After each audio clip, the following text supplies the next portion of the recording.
எப்போவுமே லைஃப்பில் உங்களை நீங்கள் அண்டர் எஸ்டிமேட்டு பண்ணிக்கக்கூடாது.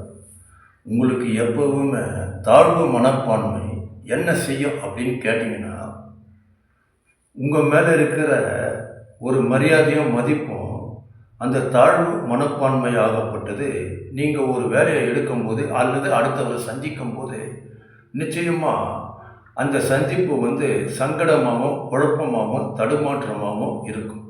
ஐயோ ஏதாவது நம்ம பேசின சரியாக தான் பேசுகிறோமா, கரெக்டாக தான் நடந்துக்கிறோமா, அவர் என்ன நம்ம சந்திக்கிற அந்த நபர் நம்மளை பற்றி என்ன அபிப்பிராயம் செய்வார், என்ன மாதிரி நம்மளை பற்றி அவர் முடிவு செய்வார், இப்படின்னு தேவையற்ற மனதுக்கு பிடித்தமில்லாத அதாவது அந்த தாழ்வு மனப்பான்மை என்று சொல்கிறது.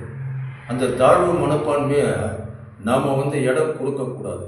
ஏன்னா எந்த நபரை சந்தித்தாலும் சரி, நம்ம எந்த நபரை சந்திக்கிறோமோ அந்த வேலை அந்த நபர் அதோடு நம்ம செய்யக்கூடிய வேலை உசத்தியாகவும் செய்கிற நமக்கு அந்த முழுமையான அந்த தகுதியும் அந்த அமைப்பும் அந்த அந்தஸ்தும் நமக்கு இருக்குது அப்படின்னு நாமளே உயர்வாக உச்சமாக ஒரு கௌரவமாக நம்ம மேலே நமக்கு ஒரு நல்ல எண்ணங்களோ நல்ல அபிப்பிராயம் நம்ம மேலே நமக்கு ஒரு மரியாதை மதிப்பு ஏற்படும் போது நிச்சயமாக அந்த வேலை வெற்றி அடையும். எப்படி வெற்றி அடையும் அப்படின்னு கேட்டோன்னா,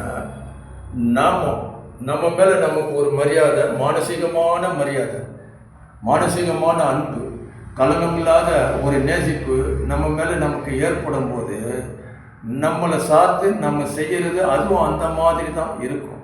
அதுவும் இதுவும் வேறாக இருக்கிறதுக்கு வாய்ப்பு கிடையாது.